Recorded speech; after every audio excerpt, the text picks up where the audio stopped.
Hi Venu garu, welcome to TFPC. Hi, thank you. సినీ పరిశ్రమలోకి మీ ఎంట్రీ ఎలా జరిగింది?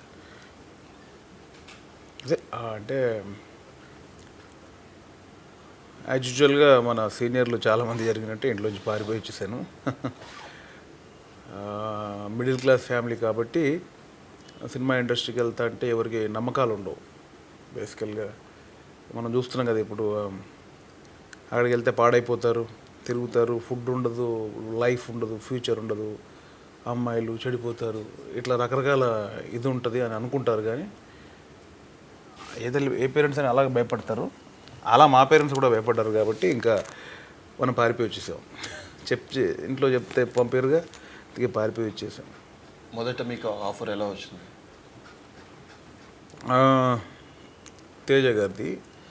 తేజ గారు అంతకుముందు ఆల్ కొత్త ఆర్టిస్టులకు ఎప్పుడు ఆయన అవకాశం ఇచ్చేవాళ్ళు కదా, అట్లాగే జై సినిమాకి చిత్రాంజలి అనే మ్యాగజైన్లో వాళ్ళు ఈ ఆడిషన్ పెట్టారనమాట యాక్చువల్గా. సో నేను కూడా ట్రై చేశాను. గాడ్ గ్రేస్, నేను ఫస్ట్ ఇంటర్వ్యూలో సెలెక్ట్ అయ్యాను. ఆ సినిమాతో మంచి క్యారెక్టరు. ఆ తర్వాత ఇంక నేను మళ్ళీ ఎక్కడ ఏ ఆఫీస్కి వెళ్ళి ఏదో వేషం అడగడం కానీ వెన్ను తిరిగి చూసుకునే అవకాశం రాలా, మా గురువుగారి దయ వల్ల. Thanks to my Guru Teja sir. Parents support ఎలా ఉంటుందండి? పేరెంట్స్ సపోర్ట్ అంటే ఇప్పుడు ఉందండి. పేరెంట్స్ సపోర్ట్లన్నీ ఇప్పుడంతా కొంచెం లేటెస్ట్ ట్రెండ్ వచ్చి కొంచెం ప్రపంచాన్ని అందరూ చూస్తున్నారు కాబట్టి పిల్లలకి ఇలా సపోర్ట్ చేయాలి మనం, వాళ్ళ ఫ్యూచర్ ఇలా ఉంటుంది అనేది ఇప్పుడు ఉంది. నాకు తెలిసి అంటే ఇంతకుముందు ఫ్యామిలీస్లో, అంటే నాకు తెలిసి నేను పెరిగిన కల్చర్లో మిడిల్ క్లాస్ సొసైటీస్ కదా అన్ని, మిడిల్ క్లాస్ ఫ్యామిలీస్ కదా, వాళ్ళ పని వాళ్ళు చేసుకుంటూ వెళ్ళిపోయేవాళ్ళు, మనం అలా వెళ్తుండేవాళ్ళం.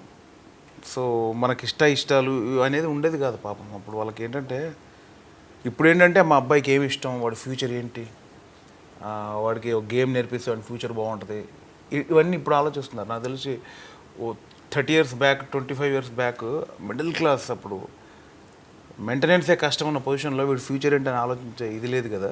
సో మా పేరెంట్స్ కూడా అటువంటి వాళ్ళే. సో వాళ్ళకి నా కడుపు నిండా తిండి పెట్టడమే తప్ప ఇంకా వాళ్ళకి ఆలోచించే శక్తి కూడా లేదు అప్పుడు. సినీ పరిశ్రమలో రాజకీయాలు చాలా ఎక్కువ అంటూ ఉంటారు. ఆ విషయానికి వస్తే మీ జీవితంలో ఎప్పుడైనా రాజకీయాలు చూసారా? అవన్నీ కామన్ కదండి. రాజకీయం లేని సొసైటీ లేదు కదా, అవన్నీ కామన్, నడుస్తూనే ఉంటే పోతూనే ఉండాలి. అంటే ఒక పాత్ర మీ వరకు మీరు ఓకే అనుకున్న తర్వాత, చాలా జరిగాయి. మీరు ఓకే అనుకున్న తర్వాత చివరి క్షణంలో మీది కాదు వేరే వాళ్ళకి వెళ్ళిపోయింది అనే జరిగిన సందర్భాలు ఏమన్నా? చాలా జరిగాయి, అలా చాలా జరిగాయి. చాలాసార్లు బాధపడ్డ విషయాలు ఉన్నాయి. అందులో కొన్ని సినిమాలు బ్లాక్ బస్టర్లు అయినవి ఉన్నాయి. అంతే. అంటే నేను ఒకటే ఫీల్ అవుతా, చేస్తా ఇది మంది అంటే దానే పోయి ఖానే వాళ్ళం ఒక నామ్ లిక్కా జాతా అంటారు కదా, నేను అదే నమ్ముతాను. సో ఇది ఏదో మన దాకా వచ్చి వెళ్ళింది, ఇది మనకు లేదు అంతే. సో వై వరీ ఇంకోటి వస్తుందేమో అనుకుంటా. అట్లాగే వేరే వాళ్ళకు అనుకున్న క్యారెక్టర్లు కూడా సడన్గా నేను వెళ్ళి చేయొచ్చు. సో జరుగుతుంటాయి. స్టార్టింగ్లో కొంచెం బాధపడేవాడిని, అరే ఇలా మిస్ అయిపోయింది ఏంటది. నాకు అలవాటు అయిపోయింది. దాని తర్వాత మనకి ఏదైతే వస్తుందో అదే ఫిక్స్. అనవసరంగా రాని దాని గురించి వర్రీ అయిపోయి టెన్షన్ పడిపోయి ఏమి రాదు, అలా టెన్షన్ పడి వర్రీ అయిపోతే. నటుడుగా సినిమాల్లో ఇటు బిజీ ఉంటూనే జబర్దస్త్లో కూడా మీరంటూ ఒక ప్రత్యేకమైన స్థానాన్ని సంపాదించుకున్నారు. సడన్గా జబర్దస్త్ నుంచి బయటకు వచ్చేయడానికి కారణం ఏం లేదండి. నాకంటే రెగ్యులర్గా చేసుకుంటూ పోతే డైల్యూట్ అయిపోద్ది. ఇంకా వేణు ఏం చేస్తాడు అంటే, వేణు చేసేది అదే, ఇంకా ఏముంటుంది అనేది ఒక డైల్యూట్ అయిపోద్ది. సో కొంచెం గ్యాప్ ఇచ్చి చేద్దాం. మళ్ళీ అలా చేసుకుంటూ పోతుంటే ఏదో థాట్లు అలా వెళ్ళిపోతుంటే ఫ్రెష్ థాట్ ఉండదు. అందుకే కొంచెం గ్యాప్ ఇచ్చుకుంటే బాగుంటుంది, నాకు కూడా కొంచెం మైండ్ ఫ్రెష్ అవుద్ది, మళ్ళీ కొత్త కాన్సెప్ట్లతో రావచ్చు అని చిన్న గ్యాప్ తీసుకోవడం జరిగింది తప్ప ఇంకేం లేదు. మీ తోటి కమెడియన్స్తో రిలేషన్షిప్ ఎలా ఉంటుంది, సపోర్ట్ ఎలా ఉంటుంది? ఫైన్ అండి, ఫైన్. అంటే మనం తీసుకునే దాన్ని బట్టే ఉంటుంది. మీరు అన్నట్టు పాలిటిక్స్ ఉంటాయి, రాజకీయాలు ఉంటాయి, ఫ్రెండ్షిప్ ఉంటుంది, హెల్ప్ చేసుకోవడాలు ఉంటాయి. దానికి ఎందుకంటే ప్రొఫెషన్ అది. ప్రొఫెషన్లో ఒక జాబ్ కోసం అందరూ పోటీ పడతారు, ఒక అవకాశం కోసం అందరూ పోటీ పడతారు. అది హెల్దీగా ఉంది, నో ప్రాబ్లం దాంట్లో. ఎట్ ద సేమ్ టైం అందరూ ఏదైనా మాకు ఫ్యామిలీస్కి ఏమైనా ప్రాబ్లమ్స్ అయినా ఏదైనా ఆ సహాయాలు చేసుకోవడాలు, ఒకరికొకరు ఇంటికి వెళ్ళడాలు, అవన్నీ కూడా ఉంటాయి. అంటే చూసే జనాలు అనుకున్నట్టు వీళ్ళు కొట్టుకు చేస్తారు, వీళ్ళకి కాంపిటీషను, వీళ్ళు ముందే యాక్ట్ చేస్తారు, లోపల ఏముండదు, అటువంటిది ఏముండదండి. క్లియర్ కట్ ఫ్రెండ్స్ అందరం, కాకపోతే సేమ్ ప్రొఫెషన్ కాబట్టి పోటీ అనేది ఉంటుంది అంతే. ఈ మధ్యకాలంలో కొంతమంది మీ కమీడియన్స్లోనే చాలామంది ఒకప్పుడు జబర్దస్త్ అనగానే చాలా ఇంట్రెస్ట్గా చేసేవారు. ఈ మధ్య చాలామంది బయటకు వచ్చేసారు. బయట వర్గాల సమాచారం ఏంటంటే వీళ్ళు రాజకీయాలు జరుగుతున్నాయి జబర్దస్త్లో, దానివల్లే వీళ్ళు బయటికి రావడం జరుగుతుంది, ఇలాంటి వార్తలు అయితే వచ్చాయి. అవన్నీ నేను అసలు పట్టించుకోనండి. నా వరకు అయితే నేను ఎందుకు బయటకు వచ్చానంటే, నాకు జబర్దస్త్ అనేది మల్లెమాల. నేను ఎప్పుడు వెళ్ళి శ్యాంప్రసాద్ రెడ్డి గారితో సార్ నేను మళ్ళీ చేస్తానంటే అక్కడ నాకు వెల్కమ్ ఉంటుంది. అక్కడ నన్ను ఎవరు పంపించలేదు, నేను వెళ్తానంటే ఎవరు అడ్డు పెట్టరు కూడా. ఇట్స్ లైక్ మల్లెమాల శ్యాంప్రసాద్ రెడ్డి గారి బ్యానర్లో ఇది నాకు ఒక హోమ్ బ్యానర్ లాంటిది. నాకు సినిమా ఇండస్ట్రీకి తేజ గారు ఎలాగా ఒక గురువు లాంటి వాళ్ళు, ఎట్ ద సేమ్ టైం టీవీకి శ్యామ్ సార్ ఒక గురువు లాంటి వాళ్ళు అనమాట. సో మాకు ఎప్పుడూ భేదాభిప్రాయం రాలేదు. నా ఇష్టానుసారంగా నాకు కొంచెం గ్యాప్ కావాలి, నేను రెగ్యులర్గా టీవీలో కనిపిస్తే డైల్యూట్ అయిపోతున్నానేమో అని నేను గ్యాప్ తీసుకున్నాను. ఇప్పుడు నేను మళ్ళీ చేస్తాను సార్ అంటే నాకు అక్కడ అడ్డు పెట్టే వాళ్ళు ఎవరు ఉంటారు, ఎందుకంటే ఇట్స్ లైక్ హోమ్ బ్యానర్. అంటే ఈ జబర్దస్త్ వల్ల చాలామంది, అంటే కొత్త వాళ్ళని శ్యాంప్రసాద్ రెడ్డి గారు చాలామందికి అవకాశాలు ఇచ్చి చాలామంది దీనివల్ల పైకి వచ్చారు, ఇప్పుడు సినిమాల్లోకి వచ్చారు. వచ్చిన తర్వాత వర్షన్ మారిపోయింది బేసిక్గా. చాలామంది బయట చెప్పుకునేది ఏంటంటే జబర్దస్త్లో వచ్చినప్పుడు ఒకలాగా ఉన్నారు, బయటకు వచ్చాక ఒకలాగా ఉన్నారు, ఇలా మాటలు ఎక్కువ వినిపిస్తున్నాయి. బేసిక్గా ఫస్ట్ అవకాశాలు లేక వచ్చిన వాళ్ళు ఈరోజు జబర్దస్త్లోకి వచ్చేప్పటికి మేమే ఇండస్ట్రీలో మేమే ఉన్నాము, ఆ తర్వాత ఎవరైనా అన్న టైపు మాటలు చాలా వినిపిస్తున్నాయి. చాలామంది బయట కూడా చెప్పుకుంటున్నారు. ఇది మీ స్పందన ఏంటి అసలు? నేను దాని మీద స్పందించేంత మనకు లేదండి. అది ఎవరి బాడీ లాంగ్వేజ్ వాళ్ళకు ఉంటుంది, ఎవరు దాన్ని ఎలా తీసుకుంటారో అలాగ తీసుకుంటారు. ఇప్పుడు నేను ఉదాహరణ చెప్తానండి. ఇప్పుడు నేను ఊరు నుంచి వచ్చాను, నాకు తిండికే లేదు, అప్పుడు బస్కే లేదు, ఎక్కడ పడితే నడిచేవాడిని. పెద్దమ్మ తల్లి టెంపుల్ టు జూ పార్క్ వరకు నడుచుకుంటూ వెళ్ళేవాడిని. ఎక్కడో మధురానగర్ టు బంజారాల్స్ నడుచుకుంటూ వచ్చేవాడిని. సో అప్పుడు నన్ను ఎవడు పట్టించుకోడు రోడ్డు మీద వెళ్తుంటే. ఇప్పుడు నేను సడన్గా నేను వేణు అంటే 10 మంది నన్ను గుర్తుపడుతున్నారు, వేణురా అంటున్నారు. నేను అలాగే నడుచుకుంటూ వస్తే కుదురుదా? నేను అక్కడి నుంచి ఇక్కడ రావడానికి 4 నెలలు పట్టుద్ది. కనిపించిన ప్రతి ఒక్కటి సెల్ఫీ దిగడం అంటే ఇది కరెక్ట్ కాదు అని నేను ఒక కారులో వస్తున్నా. వీడు మారిపోయాడు, స్టార్టింగ్లో నడుచుకుంటూ వచ్చాడు, ఇప్పుడు కారులో తిరిగాడంటే అది కరెక్ట్ కాదు కదా. ఇప్పుడు వచ్చినప్పుడు కొత్తగా ఉంటాం, దాంతో మాకు ఫేమ్ వచ్చినప్పుడు 10 మంది సినిమా యాక్టర్ అని గుర్తుపడతారు. వాళ్ళందరిని తట్టుకోవాలంటే మేము కొంచెం మెయింటైన్ చేయాలి. నేను నడుచుకుంటూ వచ్చిన దానికి నీ కారుకు వచ్చింది, వీడు స్టార్టింగ్లో నడుచుకుంటూ వచ్చాడు, వీడు బలిసిపోయింది, కారులో తిరుగుతున్నాడు చూసావా, అది మార్పు అంటే ఎలా? అట్లాగే చాలా జరుగుతాయి, అంతే కదా. ఇప్పుడు నువ్వు నాకు ఫ్రెండ్ బ్రో, ఇప్పుడు స్టార్టింగ్లో దగ్గరకు వచ్చే అవకాశానికి అన్నా ప్లీజ్ అవకాశం అన్నా ప్లీజ్ అన్నా అని నీతో గంట స్పెండ్ చేశా. దేవుడి వల్ల నాకు అవకాశం ఇచ్చావు, నువ్వు నాకు హెల్ప్ చేసే అవకాశం ఇచ్చావు. ఈరోజు నేను బిజీ అయిపోయాను, చాలా బిజీగా ఉన్నాను.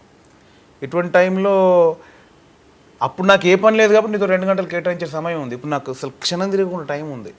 అక్కడ పని పెట్టుకున్నా అన్నయ్యతో స్టార్టింగ్లో 2 గంటలు ఉన్నాను, అన్నయ్య చెప్పండి అని ఉండలేంగా. ఆ పని కోసం మనం వెళ్ళాలి, ఎందుకంటే దానికోసమే కదా మనం ఇక్కడికి వచ్చింది. అక్కడికి వెళ్ళాలి. వీడు చూసేవా స్టార్టింగ్లో 2 గంటలు ఉండేవాడు, చూసే వాళ్ళు వచ్చి హాయ్ చెప్పి వెళ్ళిపోయాడు, వీడికి బలిసిపోయింది అంటే అది ఎవరు ఎలా తీసుకుంటారో అది. చాలా మందికి తెలియదు ఏంటంటే అంతే కదా, ఎవరు బిజీ షెడ్యూల్ వాళ్ళది, ఒకళ్ళు ఒకలా తీసుకుంటూ ఉంటారు. ఇప్పుడు మా గురుగారు తేజ గారి దగ్గరికి నేను అంతకుముందు రెగ్యులర్గా వెళ్ళి కలవడం చేయడం జరిగింది. నాకు సమయం లేదు, కానీ మీకు ఉండేది మీకు ఉంటుంది, సోల్ తెలియాలి, అంతే కదా. అది ఏదైనా మార్పు కోసమే కదా. నేనేమంటానంటే సినిమా యాక్టర్ అవ్వాలి, క్రేజ్ రావాలి, నేను ఒక స్టార్ అవ్వాలి, డబ్బులు సంపాదించాలి అందరూ అనుకుంటారు. వన్స్ సంపాదించిన తర్వాత ఓ బ్రాండెడ్ షర్ట్ కొనుక్కుంటాం, ఓ బ్రాండెడ్ వాచ్ కొనుక్కుంటాం. మెయింటైన్ చేసేవాడు బ్రాండెడ్ వాచ్ అంటే దానికి ఎవడేం చేస్తాడు, మెయింటైన్ చేయాలి అంటే నా ఉద్దేశం. అది చూసే వాళ్ళని బట్టి ఉంటుందని నా ఉద్దేశం. దాని తర్వాత మీరు ఏమైనా అనుకున్నాయి అట్లా జరిగిందో నాకు తెలియదు, ఎందుకంటే 1.5 year నుంచి ఎవరు అంత టచ్లో ఉంది కానీ రెగ్యులర్ తెలియదు కదా ఎవరేం చేస్తున్నారు. సో మేబీ అలా జరగచ్చు, కానీ మేజర్ ఇష్యూ మాత్రం ఇది. అంటే నేను చెప్పింది ఏదన్నా వాళ్ళు ఎవరైనా అర్థం చేసుకోగలిగితే అట్లా నీతి అది ఉంటుంది నా ఫీలింగ్. సినీ పరిశ్రమలో ఆల్మోస్ట్ అందరు హీరోలతో మీరు వర్క్ చేశారు, మీకు బాగా సపోర్ట్ చేసి బాగా ఎంకరేజ్ చేసిన హీరో అందరూ ఉన్నారండి, ఒక్కరని లేదు. ఈవెన్ ఇప్పుడు ప్రభాసనతో చేసినప్పుడు నేను కొత్తగా అంటే అప్పటికే ఒక 30-40 సినిమాలు చేస్తున్నాను, కానీ ఒక పెద్ద హీరోతో పెద్ద ట్రాక్ నన్ను చూసి ఆయనే ఒక రోజు ముందే నన్ను పిలిపించుకొని సరదాగా నాతో కూర్చొని చిట్చాట్ అలా మాట్లాడి, అంటే రేపు షూటింగ్ కమిట్ అయిపోతుండగా ఈరోజు వాడు భయపడుతున్నాడు అని. అలా చూసి నన్ను ఓన్ చేసుకొని నాకు ప్రభాస్ అన్న అనే భయం లేకుండా చేసి నెక్స్ట్ డే షూటింగ్ చేశాను. సో అంత పెద్ద స్టార్కి అట్లా సపోర్ట్ చేయాల్సిన అవసరం లేదు. సో అందరండి, ఈవెన్ పవన్ కళ్యాణ్ గారు ఎంత ఫన్నీగా ఉంటారు తెలుసా ఆయన లొకేషన్లో, మీరు నమ్మరు. అంటే బేసికల్గా మేము పవన్ కళ్యాణ్ గారి సినిమా వచ్చింది అంటే థియేటర్కి వెళ్ళి విజిల్ కొట్టి అట్లాగే చేస్తానండి. ఈ రోజుకి ఆయన ఫస్ట్ డే రిలీజ్ అంటే నైట్ 2 o'clock షోకి వెళ్ళాల్సిందే. ఆయనతో పాటు షూట్ చేస్తున్నామంటే ఎంత భయం ఉంటుంది మనకి, ముందు ఆయనే ఉన్నాడా అనే ఒక టెన్షన్ ఉంటుంది. అది ఆయనంతా గమనించి మాతో ఫ్రీగా ఉంటారు. సో చిన్న హీరోల నుంచి టాప్ స్టార్ల వరకు ఫ్రెండ్లీ నేచర్ ఉంటుంది తప్ప ఎక్కడ కలిసిపోయి అందరితో మెలితమే వెళ్ళిపోయినా తప్ప ఎక్కడ అది ఉండదు. నాకు తెలిసి నేను అది ఫేస్ చేయలేదు హీరోల దగ్గర నుంచి. మీరు అందరూ ఆల్మోస్ట్ దర్శకులతో వర్క్ చేశారు, మీకు బాగా నచ్చి నేను మళ్ళీ ఈ దర్శకులు మళ్ళీ చెయ్యాలి అని అనిపించే దర్శకులు ఎవరైనా ఉన్నారు? చాలామంది ఉన్నారండి. ఇక్కడ ఏంటంటే ఒక్కొక్కరితో ఒక్కొక్క స్టైలు. నా గురువుగారు తేజ గారు ఉన్నారు, ఆయన కామెడీని వదిలేస్తారు. నీకు నచ్చినంత చేసుకో, ఎంత అంటే అంత చేసుకో, ఎంత అంటే ఇంప్రూవైజ్ చేసుకో, దాన్ని నేను చూపిస్తా. కాకపోతే సిన్సియర్గా వర్క్ చేయాలి. పూరి గారు ఉన్నారు, జాలీగా వర్క్ చేయొచ్చు, జాలీగా కంఫర్టబుల్గా. కృష్ణవంశీ గారు ఉన్నారు, ఒక డెప్త్కి వెళ్ళి చేయాలి.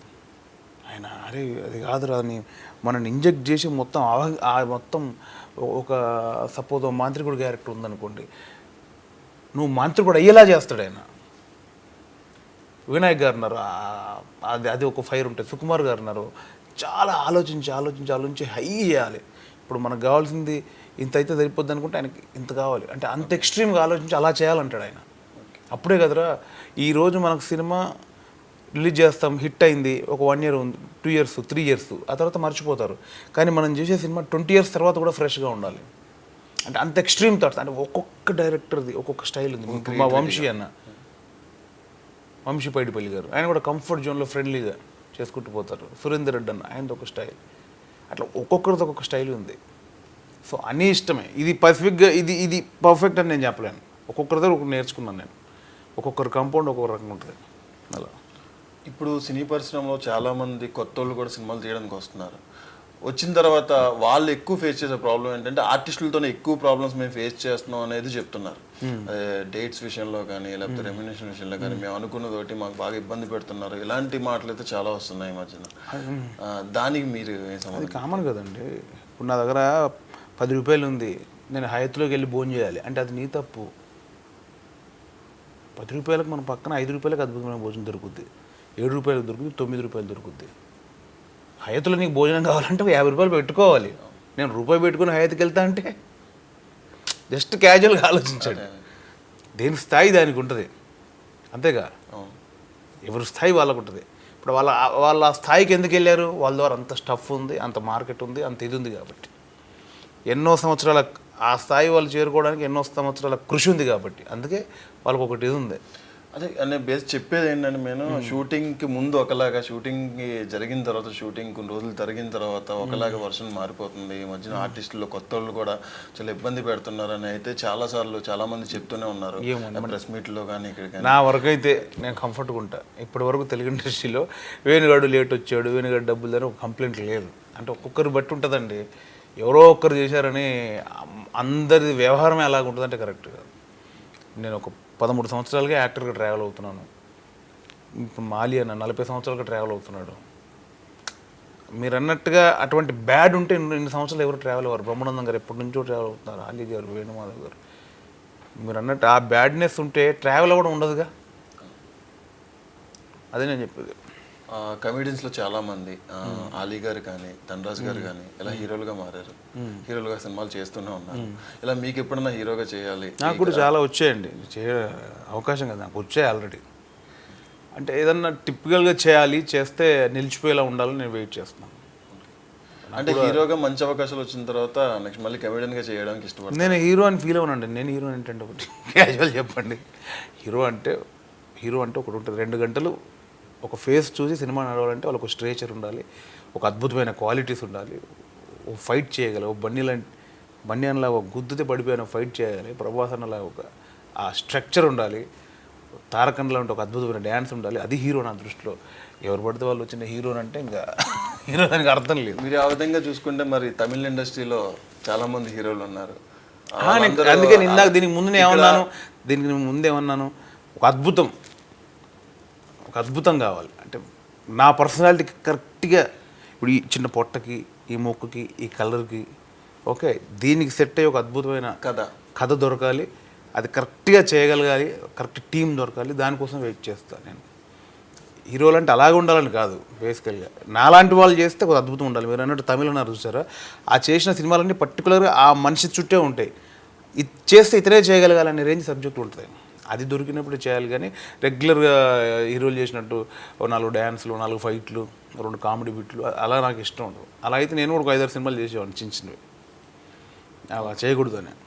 అదర్ లాంగ్వేజ్లో ఆఫర్లు ఏమైనా వచ్చాయి? నేను తమిళ్లో చేశానండి ఒక 5-6 సినిమాలు. తమిళ్లో చేశాను, హిందీలో ఒక 2-3 సినిమాలు చేశాను. అమితాబ్ బచ్చన్ గారితో ఒక సినిమాలో ఒక్క సీన్ చేశాను, ఆయన కాంబినేషన్ చేశాను. ఇప్పుడు అంటే తెలుగులోనే సరిపోతుంది బేసికల్గా. నాకు తమిళ్ కూడా కమ్యూనికేషన్ స్కిల్స్ కొంచెం పోయాయి. మేబీ వస్తే మాత్రం ఖచ్చితంగా చేస్తాను. నాకు మోస్ట్ ప్రాబ్లీ ఒక కన్నడ సినిమా చేయబోతున్నాను, ఫస్ట్ టైం కన్నడ. హాస్య నటుల్లో మీకు అత్యంత ప్రియమైన? నేను చెప్తాను కదా, అందరు సన్నిహితులే. బ్రహ్మానందం గారు ఖాళీ ఉంటే, బ్రహ్మానందం గారు గురుజీ ఎక్కడంటే వచ్చారంటే ఢిల్లీకి అలా 2-3 గంటలు కూర్చొని మాట్లాడుతూ జోకులు వేసుకుంటూ, ఆలీ అన్న ఏడున్నావు అన్న, లంచ్కి వచ్చేస్తా, రారా పలానా చోటు ఉన్నా, ఏం కావాలి, ఏం తింటావురా, వేనన్న, సునీల్ అన్న, శ్రీనివాస్ రెడ్డి అన్న, కిషోర్ అన్న, ఇప్పుడు అందరూ సన్నిహితులే. ఇక్కడ ఏం లేదు అంటే బాగా క్లోజ్గా రెగ్యులర్ టచ్లో ఉండేది నేను, ధనరాజు, తాగబోతు రమేష్, అంటే ఆల్మోస్ట్ ఇప్పుడు అందరూ ఉంటున్నారండి. అట్లా ఏం లేదు. ప్రస్తుతం మీరు చేస్తున్న చిత్రాల గురించి? ఇప్పుడు తేజ గారిది నేనే రాజు నేనే మంత్రి, రానా ఆయన hero, Kajal, Catherine, and Sunil అన్నది ఉంగరాల రాంబాబు, కృష్ణవంశీ గారిది నక్షత్రం, మారుతి గారిది Mahanubhavudu Sharwanand hero, and junior NTR అనేది జై లవ్ కుష్ షూటింగ్ జరుగుతుంది. ఏం చేసాం ఉన్నాయి ఇంకా 4-5 అంటే కొత్త కొత్త హీరోలతో సినిమాలు ఉన్నాయి. ఇంకా మారుతి గారి బ్యానర్లో నేను నెక్స్ట్ ఒక పెద్ద విషయం చేయబోతున్నాను. వేణుగారి లైఫ్ స్టైల్ ఎలా ఉంటుంది మార్నింగ్ నుంచి? మామూలుగా ఒక మనిషి ఎట్టుంటుందో అట్లే ఉంటుంది. స్పెషల్గా ఏం ఉండదండి. లేస్తాను, నాకు పొద్దున్న లేవగానే అలవాటు, ముందు లేవగానే బ్రష్ వేసుకొని వాటర్ బాటిల్ అలా పెట్టేసుకొని పేపర్ పట్టుకొని 1 గంట పేపర్, 2 లీటర్ల వాటర్ తాగి 1 గంట పేపర్ చదివి టీ తాగి, అది లేకపోతే ఇంకా నా లైఫ్ డల్గా ఉంటుంది అనమాట. కంపల్సరీ లేవగానే నాకు పేపర్ కావాలి, న్యూస్ పేపరు, 1 లీటర్ వాటర్ కావాలి, 1 కప్పు టీ కావాలి, టీ ఆర్ కాఫీ. అది దొరకకపోతే ఇక ఆ రోజంతా నాకు ఒక అన్కంఫర్టబుల్ ఉంటుంది. మ్యాండేటరీ మాత్రం అది దాదాపుగా. ఇక మిగతా అంతా క్యాజువల్. వస్తాం, ఫ్రెష్ అవుతాం, షూటింగ్ ఉంటే పొద్దున్నే వెళ్ళిపోతాను. షూటింగ్ లేదనుకోండి మళ్ళీ 9 గంటల వరకు అలా రిలాక్స్ అయ్యి ఫ్రెష్ అయిపోయి జిమ్కు లేదా ఏదైనా బ్యాడ్మింటన్ అలా వెళ్ళడం. ఆ తర్వాత మన డబ్బింగ్లు, డిస్కషన్స్, డైరెక్టర్ గారు కలవడం అలా వెళ్ళిపోతుంటుంది. కొన్ని గ్యాప్ టైంలో ఫ్యామిలీ పనులు. ఫ్యామిలీ అంటే ఇంకా ఇన్ని రోజులు మేము పిల్లలుగా చూసారు, ఇప్పుడు మాకు పెళ్ళిళ్ళు అయ్యాయి, పిల్లలు, బాధలు, సంసారాలు, స్కూళ్ళు ఇలా అయిపోతుంటుంది. సినీ పరిశ్రమలోకి చాలా మంది వచ్చి ఇండస్ట్రీలో ఆర్టిస్టులు అవ్వాలని చాలా మంది అనుకుంటూ ఉంటారు. అసలు ఆర్టిస్ట్ అవ్వాలంటే టాలెంట్ ఉండాలా, లక్ ఉండాలి? చాలా మంది లక్ ఉండాలంటారు, కొంతమంది టాలెంట్ ఉండాలి. నాకు తెలిసి అన్నిటికంటే జీలు ఉండాలి. జీలు ఉండాలి ముందు, అవ్వాలనే జీలు ఉండాలి. దాని తర్వాత లక్ కూడా ఉండాలి, టాలెంట్ కూడా ఉండాలి. ముందు జీలు ఉండాలంటాను నేను. ఇప్పుడు ఏదో చూసాము, వాడెవడికో స్టార్డమ్ వచ్చింది, వాడి వెనకాల జనాలు పడుతున్నారు, అమ్మాయిలు పడుతున్నారు, మనం వెళ్దాంరా, మనం యాక్టర్ అవుదాంరా, మనకు అలా ఉంటుంది అనుకునేది జీలు కాదు. నాకు తెలిసి మనం ఏదో అవ్వాలి, ఒక యాక్టర్ అవ్వాలి, చిన్నప్పటి నుంచి ప్యాషన్ చేయాలని, చిన్నప్పటి నుంచి దాని గురించి గ్రౌండ్ వర్క్ చేస్తుంటాడు ఏదో రకంగా. అలా చేసిన అది జీలు. అలా చేసి రావాలి. నాకు మాదొక మారుమూల చిన్న సిరిసిల్ల అనే ఊరు, ఒక మిడిల్ క్లాస్ ఫ్యామిలీ. సినిమా అనేది అసలు నాకు కళ్ళలో కూడా రాకూడదు నేను పెరిగిన కల్చర్ వాతావరణానికి. నాకు చిన్నప్పటి నుంచి ఆ ప్యాషన్ అనమాట. చిన్నప్పటి నుంచి గెలుపుకోవడం, నలుగురిని ఏదో చేయడం, నవ్వించడం, ఏదో కావాలని చిన్నప్పటి నుంచి ఆ జీలు ఉంది. ఆ జీల్లో నేను పారిపోయి వచ్చి అసలు 24 క్రాఫ్ట్స్ అంటే కూడా నాకు తెలియదు. సినిమా ఇండస్ట్రీలో హీరో ఉంటాడు, హీరోయిన్ ఉంటుంది, అంతే నాకు తెలిసిందే. కొంచెం నాలుగు చూసినాక డైరెక్టర్ ఉంటాడని తెలిసిందే. ఆ తర్వాత ఒక మ్యూజిక్ డైరెక్టర్, ఆ తర్వాత కెమెరామెన్. నాకు తెలియదు 24 క్రాఫ్ట్స్. కానీ వచ్చేసాను నేను. ముందు దూకేయాలి, దూకితే ఆ సముద్రంలో పడితే ఏదో ఒక చిన్న పేపర్ ముక్క అయినా దొరికి దాన్ని పోవచ్చు మనం అని ఒక జీల్ ఉంది నాకు. నేను ఆ జీల్తో వచ్చేసా. ఇక్కడికి వచ్చాక నాకు తెలిసింది, నాకేంటంటే ఒకటే, నేను స్క్రీన్ మీద కనిపించాలి. నాకేం తెలియదు, నేను ఇంట్లో కూర్చుంటే ఏం రాదు. పోతా ముందు పోయి అందులో దూకితే ఏదోటి తెలుస్తుంది. అల్టిమేట్ గోల్ మాత్రం సినిమా. అంటే నేను దాని జీల్ అంటే, ఆ జీల్ ఉంటే వచ్చేయచ్చు. నేను చాలామంది నన్ను అడుగుతుంటారు, సార్ మీరు హెల్ప్ చేయండి సార్. చూద్దాంలేమ్మా, డెఫినెట్లీ చెప్తా. సార్ నేను మీ ఊరు నుంచి వచ్చాను అంటే, నేను కాదనట్లా చెప్తాను తమ్ముడు, ఒక 2-3 months తర్వాత కలు. మళ్ళీ వస్తాడు 3 months తర్వాత, చెప్తా తమ్ముడు ఒక 3 months తర్వాత కలు. ఆ 3 months తర్వాత కూడా మళ్ళీ వచ్చింది అనుకో, అది జీలు ఉన్నట్టు. అంతేగా ఈ 2 monthsకే భయపడిపోయి, అమ్మ ఏం లేదు ఇక్కడ వేస్ట్, అమ్మ ఊర్లో అయితే మంచిగా మనం వారం చికెన్ చేయొచ్చు, పార్టీలు ఉంటారు, తిరగవచ్చు, తాగొచ్చు, ఎవడు పడతారని పోయినోనికి జీలు అన్నట్టు. నేను 10 సార్లు రమ్మన్నా నువ్వు రా, అప్పుడే జీలు ఉన్నట్టు. అవునాక దాన్నే కసి అంటారు కదా. 100%. అంటే ఎన్నిసార్లు అయినా అన్న దగ్గరకు పోవాలి, అన్న ద్వారా ఏదో ఒకటి నేను పని చేయగలగాలి అని ఒక కసి ఉన్నప్పుడే ఆ 1 year వెయిట్ చేసినా ఉంటాడు, 2 year వెయిట్ చేసినా ఉంటాడు. సో అది ఉండాలంట నేను. అది ఉన్నప్పుడు డెఫినెట్లీ ఎవరైనా కాగలరు బ్రదర్. ఇక్కడ అసలు ఇండస్ట్రీకి రావాలని మీకు ఫస్ట్ అసలు ఆర్టిస్ట్ అవ్వాలని ఎప్పుడు అనిపించింది? ఎవరు ఇన్స్పిరేషన్ ఏం లేదు నాకేంటంటే, చిన్నప్పటి నుంచి సపరేట్ ఐడెంటిటీలో పెరిగాను నేను. అంటే ఎట్లా అంటే, నేను చిన్నప్పుడు బాగా బొద్దుగా లాగా ఉండేవాడినంట మా అమ్మ చెప్పేది. ఇప్పుడు ఈ సెటప్ అంతా మనకు చిన్నప్పటి నుంచే. సో మా ఇంట్లో నేను 9వ వాడిని. సో నేను బాగా బొద్దుగా ఉండేసరికి మా అక్కలందరూ నన్ను ఎత్తుకోవడం, చుట్టుపక్కల వాళ్ళు ఎత్తుకోవడం, వీళ్ళు ఎత్తుకోవడం. కొంచెం పెరిగాక స్కూల్లో కూడా మా టీచర్ వచ్చి నన్ను చాకనేసుకెళ్ళి ఇంటర్వెల్లో వాళ్ళ ఇంటికి వెళ్ళి బిస్కెట్లు, ఉప్మా అలా తినిపించేది. సో నాకు సపరేట్ ఐడెంటిటీ అలవాటు అయింది అప్పటి నుంచే. అంటే అందరితో చిన్న వీడు కొంచెం బొద్దుగా భలే ఉంటాడు, బంటలాగా నల్లగా, అందరు ముద్దు చేయడం, అదొక నాకు చిన్నప్పటి నుంచి మైండ్లో పడిపోయింది. మనం సపరేట్ ఐడెంటిటీ. పెరిగాక కొంచెం మనకు చిన్నప్పటి నుంచి ఏంటంటే ఎక్కువ వాగడం అలవాటు.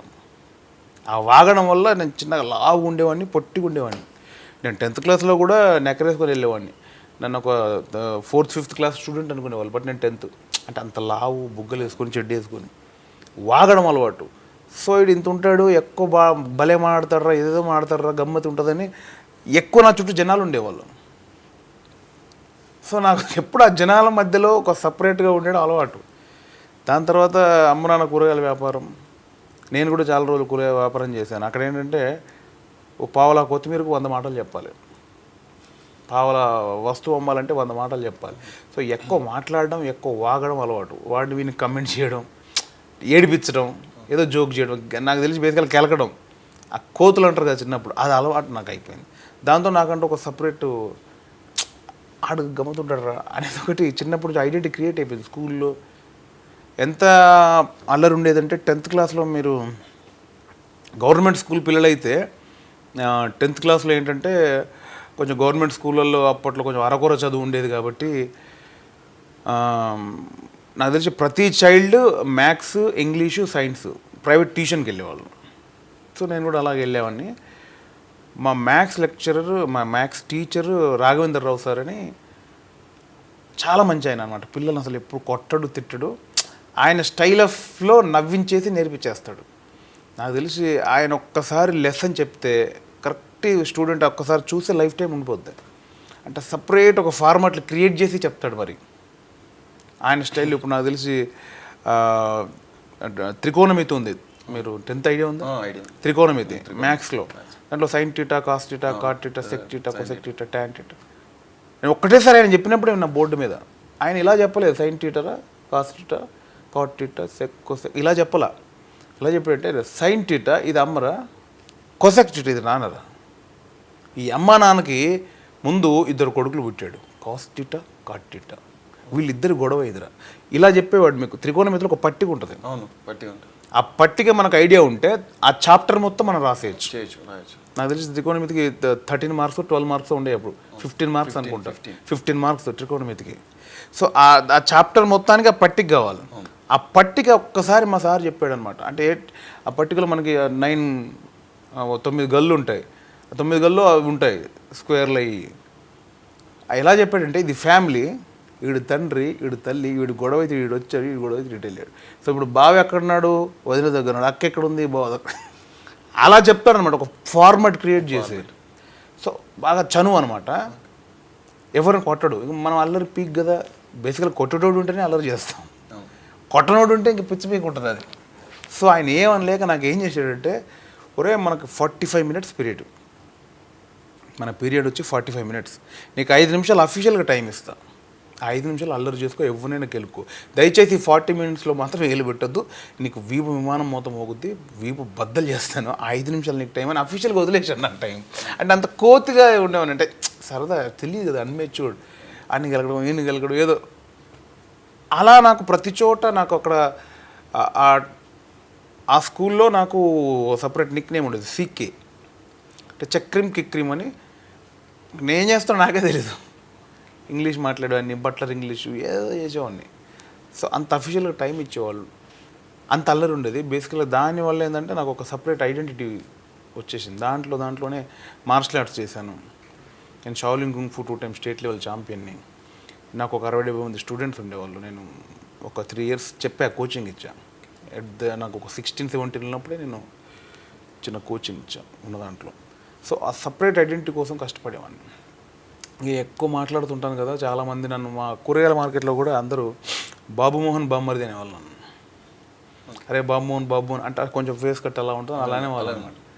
సో ఇవన్నీ కలిసి నాకే మనం ఎందుకు అవ్వకూడదు, సినిమా ఫీల్డ్ పోదాం చూద్దామని ఒక పెరిగిందనమాట నాకు.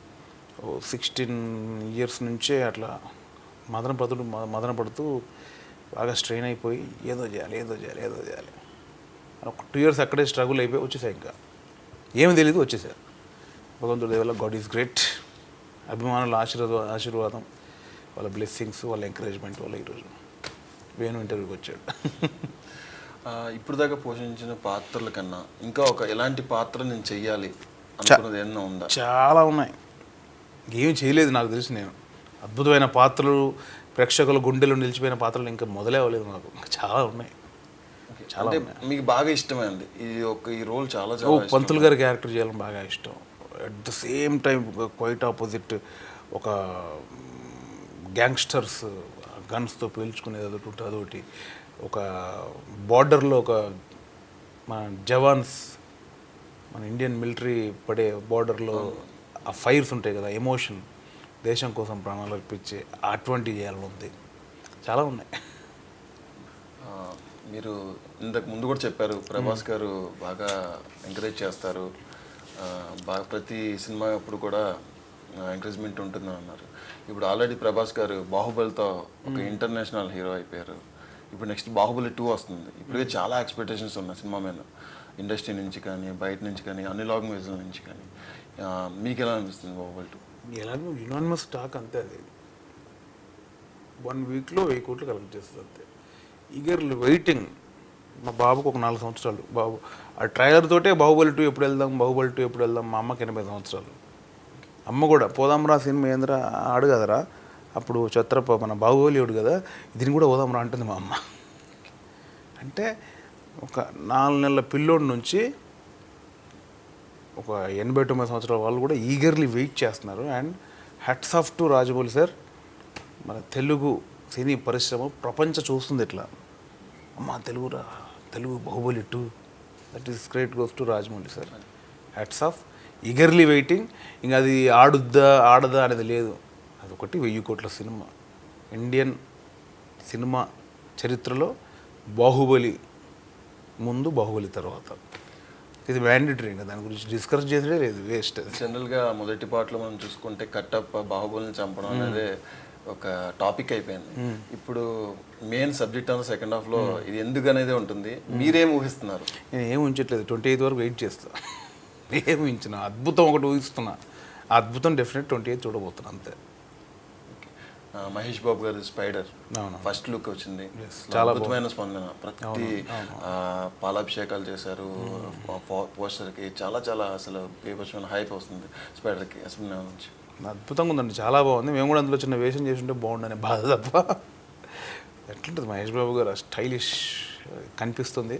అందులో మురుగదాస్ గారు ఆయన పాపం, ఆయన ఒక చాలా గొప్ప థాట్స్తో ఉంటారు. డెఫినెట్లీ అద్భుతంగా ఉండబోతుంది. నాకు తెలిసి 2 సినిమాలు మళ్ళీ ఒక 2 ఇయర్స్ తెలుగు ఇండస్ట్రీని కాపాడేస్తాయి. ఆ ఊపు ఉంది ఆ 2 సినిమాల్లో నా ఫీలింగ్. అల్లు అర్జున్ గారు రీసెంట్ గా దువ్వాడ జగన్నాథ్ లుక్ రిలీజ్ చేశారు. ఒక స్టైలిష్ గా సూట్ కేసు పట్టుకుని వెళ్తుంటే ఆ లుక్ కూడా చాలా నాకు అందరితో చేసే నాకు బన్యన్ ఎనర్జీ అంటే చాలా ఇష్టం అండి. ఓకే. ఎందుకంటే ప్రతి సినిమాకు ఒక చిన్న వేరియేషన్ ఉంటుంది అన్నది. ఓ హెయిర్ స్టైల్ కానీ, బాడీ లాంగ్వేజ్ కానీ, స్టైల్ కానీ అద్భుతంగా ఉంటుంది. మళ్ళీ మంచి వెల్విషర్, మంచి సపోర్టర్. నేను రుద్రమదేవికి బన్యన్నతోటి చిన్నగా ట్రావెల్ అయ్యాను. అంటే గోనగన్నారెడ్డి క్యారెక్టరు రాజసింహ గారు రాశారు, యాక్చువల్ బేసికల్ రైటరు. తెలంగాణ స్లాంగ్ క్యారెక్టర్ కాబట్టి నన్ను రాజసింహని తీసుకెళ్ళాడు. వేణు కూడా బాగా రాస్తాడు. నేను బన్నీ గారి దగ్గరికి వెళ్తే ఆయన కంఫర్ట్ జోన్కి తీసుకెళ్ళాడు. ముందు ఫ్రీగా ఉన్న తర్వాత కూర్చున్నాను, వాళ్ళు డిస్కస్ చేస్తుంటే ఒక చిన్న ఐడియా ఇచ్చా, అన్న ఇది ఏదో బాగుంటుందన్న చూడండి. ఆయనకు అది బాగా నచ్చి వీళ్ళు డైరెక్టర్ గారితో డిస్కస్ చేసి దాని మీద వర్కౌట్ చేశారు. అందుకే బన్నీ గారు రుద్రమదేవి ఇంట్రడక్షన్ ఫైట్లో చెప్పే లెంత్ డైలాగ్ ఐడియా నేనే ఇచ్చాను అనమాట. ఇలా చెప్తే బాగుంటుంది అని ఆ డైలాగ్ అంతా సెట్ చేసింది నేను. సో ఆ చిన్న హెల్ప్కి మీరు బన్నీ గారిని చూడండి, సైమాలో, ఐఫాలో, సౌత్ ఇండియన్ ఫిల్మ్ పేరు ఏ అవార్డు ఫంక్షన్కి వెళ్ళినా థ్యాంక్స్ వేణు అని చెప్పేవాడు. సో అంటే ఇంత చిన్నది మనం చేసింది తో ప్రతిదానిలో ఇది వేణు రాశాడు, థ్యాంక్స్ వేణు అన్న అంత చేయలేదని అంటే లేదు అది అద్భుతం. థియేటర్లో దాని రెస్పాన్స్ నాకు తెలుస్తుంది. ఆ థాట్ ఇచ్చింది నువ్వే, సూపర్ అని. సో నాకు అట్లా బన్నీ అన్న చాలా ఇష్టం. అంటే కష్టపడతాడు, కష్టం ఎవరైనా ఉంటే వాళ్ళకి అది ఇస్తాడు. ఇప్పుడు దాకా ఆల్మోస్ట్ అందరు హీరోలతో మీరు వర్క్ చేశారు. ఒక్కో హీరోలో ఒక్కో క్వాలిటీ అంటూ మీరు గమనించి ఉండొచ్చు. ఆ విధంగా చూసుకుంటే ఆ హీరోస్ గురించి అని చెప్తున్నారు కదండి, అందరూ ఒక్కొక్కరికి ఒక్కొక్క స్టైల్ ఉంటుందండి. ఒక్కొక్క స్టైల్ ఏంటి చాలా మంది ఆడియన్స్కి తెలియదు. ఇప్పుడు ప్రభాస్ గారు ఉన్నారు. ప్రభాస్ అన్న డార్లింగ్ అంతే, డార్లింగ్ అయినా సరదాగా ఉంటుంది. అసలు కంఫర్ట్ జోన్ సరదాగా ఉంటుంది, చక్కగా జోకులు వేసుకుంటూ. అంటే ఇప్పుడు నాకు తెలిసి ఇప్పుడున్న హీరోలు అందరూ సరదా జోనేనండి. ఎవ్వరు అలా సీరియస్గా కూర్చోవడం ఎవ్వరు ఉండదు. అందరూ అలా జోకులు వేసుకుంటూ సరదాగా వర్క్ చేసుకోవడం. అసలు అందరూ ఒకటే ప్యాటర్న్లో ఉన్నారు తప్ప ఎవరు దాంట్లో అసలు లేరు. నేనైతే చూడలే. నేను చాలామంది వర్క్ చేసి అది ఎప్పుడు చూడలే. సినీ పరిశ్రమకి చాలామంది కొత్త ఆర్టిస్టులు వస్తున్నారు, ప్రయత్నాలు చేస్తున్నారు. వాళ్ళకి మీరు ఇచ్చే ఏమి ఇచ్చేది వాళ్ళే చేసుకుని వాళ్ళని చూసి మేము నేర్చుకుంటున్నాం. వాళ్ళకి మేము ఇచ్చేది ఏం లేదు. వాళ్ళే యూట్యూబ్లో పెట్టేసుకొని చేసేసుకొని ప్రూవ్ చేసేసుకొని బయటకు వస్తున్నారు. ఇంకా వాళ్ళే మేమే చూస్తాం, అమ్మాయి ఎలా వస్తారా బాబు, ఏం చేస్తున్నారు రియలీ, అమ్మ ఇది మనకు ఐడియా ఎటు రాలేదు, ఇది అదేంటి అని మేము వాళ్ళని చూసి నేర్చుకోవాలి. వాళ్ళకి మేము చెప్పేది ఏం లేదు. They know everything. ప్రపంచం అంతా అయిపోయిందండి, ఇంత ఉందండి గూగుల్లో ప్రపంచం. ఇప్పుడు ఒకళ్ళు చెప్పి నేర్చుకునేది లేదు. ఏంటి తెలుగు సినిమా ఒక వెబ్సైట్ పెట్టింది, ఇంటర్వ్యూ ఎలా పెట్టాడని ఆడే ఇంటర్నెట్లో సెట్ చేసుకొని ప్రపంచంలో కొత్త వెబ్సైట్ చేసుకొని ఆడే ఇంటర్వ్యూ పెట్టేస్తున్నాడు. ఆడికి మనం ఏం చెప్తాం? సో నాకు తెలిసి అందరూ సూపర్బ్ ఫాస్ట్గా ఉన్నారు. గూగుల్ వరల్డ్లో ఉన్నాము. ప్రపంచంలో ఏం జరుగుతుంది, ఎలా జరుగుతుంది, ఏంటి ఫ్యూచరు, ఏదేంటి అని తెలుసుకుంటున్నారు అందరూ. సో ఇప్పుడు ఒకటి చెప్పి ఇక నేర్చుకునేది లేదు. వాళ్ళని చూసే మేము నేర్చుకుంటున్నాం. మేము వాళ్ళకి చెప్పేది లేదు. ఇటీవల విశ్వనాథ్ గారికి దాదాసాహెబ్ ఫాల్కే అవార్డ్ 2016కి వచ్చింది. దానికి మీ స్పందనే ఉందండి. మహానుభావులు, గొప్పవాళ్ళు. విశ్వనాథ్ గారు ఉన్న తెలుగు ఇండస్ట్రీలో నేను ఒక వెంట్రుక అవ్వడం, ఒక నీటి బిందువు లాంటి అవ్వడం నాకు అదృష్టం. అంత గొప్ప దర్శకులతో పనిచేయలేకపోయాను, కానీ ఆయన కళ్ళ ముందు యాక్ట్ చేశాను. నా నటన ఆయన చూశారు. ఆయన ఉన్న ఫీల్డ్లో నేను ఉండమే గర్వంగా ఫీల్ అవుతున్నాను. గొప్ప కళ తపస్వి ఆయన గురించి మాట్లాడేంత శక్తి నాకు సరిపోదు. అద్భుతం. ఇంకా ఆయన ఉన్న రోజులు చల్లగా హ్యాపీగా సంతోషంగా ఉండాలి. ఆయన ఎప్పుడూ అర్హులు నా దృష్టిలో. అది మళ్ళీ మా తెలుగు పరిశ్రమకి ఈ అవార్డు రావడం మరొక పెద్ద గౌరవం. అది విశ్వనాథ్ గారి వల్ల రావడం మరో అద్భుతమైన గౌరవం. Hi friends, please do subscribe TFPC YouTube channel.